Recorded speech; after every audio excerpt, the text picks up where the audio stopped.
ईमानदारी से बढ़कर कुछ नहीं। राहुल आज भी जल्दी ही ऑफिस से निकल गया था और घर के सभी काम अपने नौकर रामू काका पर छोड़ गया था। रामू काका को इस घर में काम करते हुए 10 साल हो गए थे। वह ईमानदारी से अपना काम करते और आज तक कभी भी शिकायत का मौका नहीं दिया। लेकिन जब से राहुल की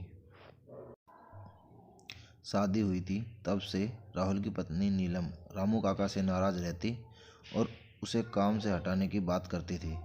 और आज भी उसने सुबह सुबह यही बोला कि इस नौकर को घर से बाहर निकाल दो। इस वजह से दोनों में आज बहुत बड़ा झगड़ा हो गया और राहुल बिना नाश्ते किए घर से ऑफिस के लिए निकल गया। जब वह ऑफिस जा रहा था तो उसके दिमाग में एक ही बात चल रही थी कि नीलम को कैसे समझाए। और इसी सोच में उसे पता ही नहीं चला कि कब उसकी गाड़ी ट्रक से जा टकराई और उसका एक्सीडेंट हो गया है। नीलम को जब यह पता चला कि उसके पति का एक्सीडेंट हो गया है तो वह यह सुनकर बहुत घबराई और डॉक्टर ने नीलम को बोला कि आपके पति का खून बहुत बह गया है और हमें खून की ज़रूरत पड़ेगी। आपके पति का खून ओ नेगेटिव है और ब्लड बैंक में ओ नेगेटिव खून नहीं है, तो खून का इंतज़ाम आपको करना होगा। और वहीं पास खड़ा रामू काका यह सब सुन रहा था।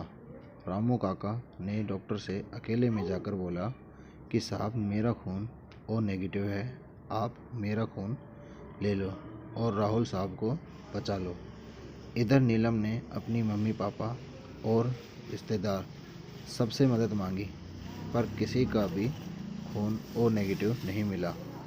जब हताश होकर नीलम डॉक्टर के पास गई तो उसने डॉक्टर से बोला कि मेरे से खून की व्यवस्था नहीं हुई है।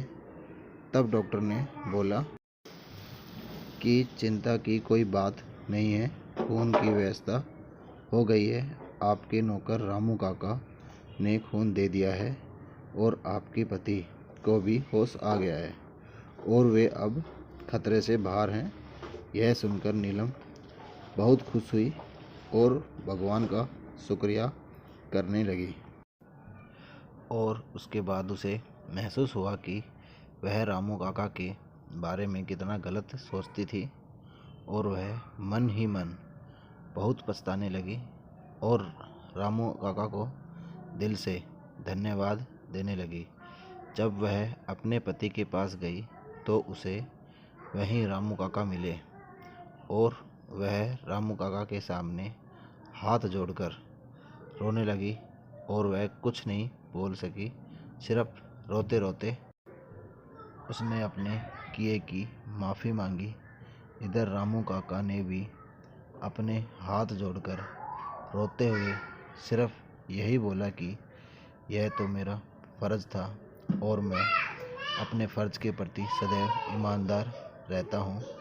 और इधर राहुल यह सब देखकर मन ही मन बहुत खुश हो रहा था कि अब सब ठीक हो गया है।